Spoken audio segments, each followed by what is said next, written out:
రోమాపత్రిక 8వ అధ్యాయము 19వ వచనం. దేవుని కుమారుని ప్రత్యక్షత కొరకు సృష్టి మిగుల ఆశతో తేరిచూచు కనిపెట్టుకొనుచున్నదే చాలు. దేవుడు మన వినికిడిలో ఈ వాక్యాన్ని దీవించునుగాక. మనకు ఆరోగ్యము, ఆయుష్, ఐశ్వర్యము, పరిశుద్ధత సమృద్ధిగా మనకిచ్చునుగాక. చూడండి, సృష్టికి కూడా ఆశ ఉందని పరిశుద్ధమైన బైబిల్ తేరి చెప్తుంది. సృష్టి కూడా ఒక ఆశ కలిగి ఉంది. సృష్టి కూడా చూడాలని ఆశ కలిగి ఉంది. కాబట్టి ఏంటి సృష్టి యొక్క ఆశ?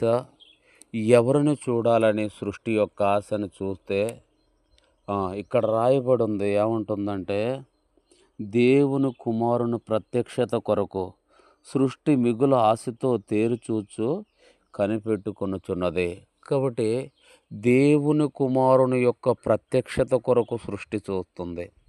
దేవుని కుమారుని మళ్ళొక్కసారి చూడాలని, దేవుని కుమారుని మొదటిసారిగా ఈ సృష్టి చూస్తూ వచ్చింది, మనిషిగా చూస్తూ వచ్చింది.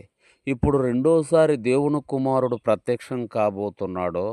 అప్పుడు ఈ సృష్టి దైవత్వంతో చూస్తుంది, మహిమతో చూడాలని, వెలుగుతో చూడాలని, సర్వశక్తితో చూడాలని సృష్టి యావత్తు మిగుల ఆశతో చూస్తుందట. ఎక్కువ ఆశ. మిగలటం అంటే ఏంటి? మనము వ్యాపారం చేస్తున్నప్పుడు 1000 రూపాయలతో వ్యాపారం చేస్తే ఇంకో 2000 వస్తే 1000 రూపాయలు మిగిలినట్లు.